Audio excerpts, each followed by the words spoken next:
மதுரை உயர்மறை மாவட்டம் மதுரை மேலவாசல் டவுன்ஹால் ரோட்ல அமைஞ்சிருக்கிற புனித ஜெபமாலை அன்னை அருட்தலம்.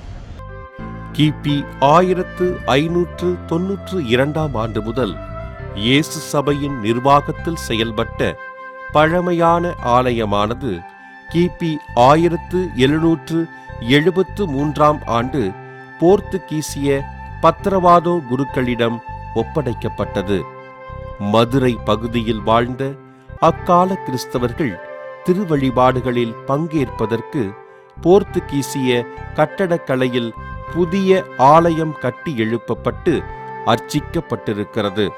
200 ஆண்டுகள் பழமையான அவ்வாலயமானது பழுதடைய தற்போது அமைந்திருக்கின்ற இவ்வாலயமானது 1970 ஆண்டு அன்றைய பங்குத்தந்தை அருட்திரு அடல்ரிக் டி குரூஸ் அவர்களால் கட்டி எழுப்பப்பட்டு அன்றைய பாப்பரசரின் பிரதிநிதியான மேதகு நாக்ஸ் அவர்களால் அர்ச்சிப்பு செய்யப்பட்டது. என்னுடைய பெயர் ருபிஸ்டன். நான் புனித ஜெபமாலை அன்னை ஆலய பங்கில் பொருளாளராக இருக்கிறேன்.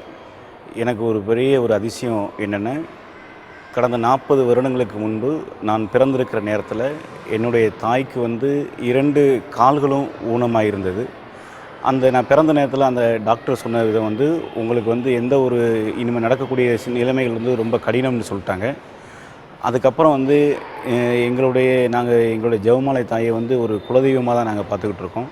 அப்போ எங்களுடைய தாய்கிட்ட எங்கள் அம்மா வேண்டும் போது, நான் எப்படியும் இந்த 9 வாரத்தில் நான் நடந்து உங்களுடைய பாதத்துக்கு நான் சேரணும், நடந்து நான் முழுமையாக நடந்து வரணும் அப்படின்னாங்க.